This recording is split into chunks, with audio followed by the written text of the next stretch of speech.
Ушундай иштер эке.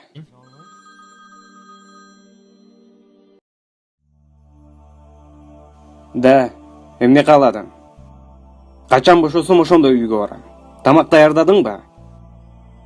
Канча жолу сага айтыш керек?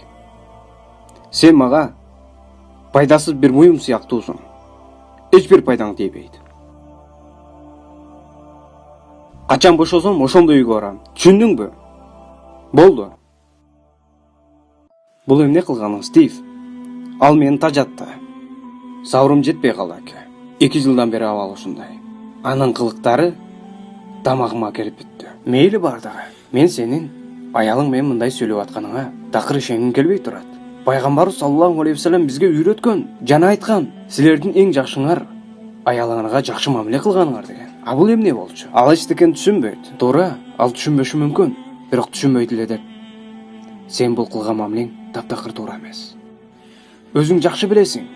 Пайгамбарыбыз саллаллаху алейхи вассалам бизге аялыңарга жакшы мамиледе болгула, көңүлүн оорутпагыла деп үйрөткөн, үндөгөн. Сен тамак үчүн ушунчалык кылып атасыңбы? Стив, аялың сага бул аманат. Аманат болгондо дагы жараткандын аманаты. Кимдир бирөөнүн кызы, кимдир бирөөнүн карындашы. Каалайт белең сен дагы кызыңа бирөө ушундай мамиле кылганды? Сен мусулмансың. Сен бул нерселерди түшүнүшүң керек. Ооба, туура айтасың. Ал жакшы мамилеге татыктуу. Мага жардам керек.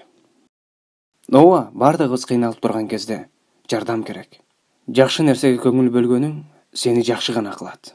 Сени эч качан жаман кылбайт. Кечирим суроодон баштаган баарын. Жана ага белектерди алганың. Жакшы сөздөрдү сүйлөгөнүң. Баары жакшы болот. Мен сага жардам берем. Мен өзгөрөмүн. Иншалла.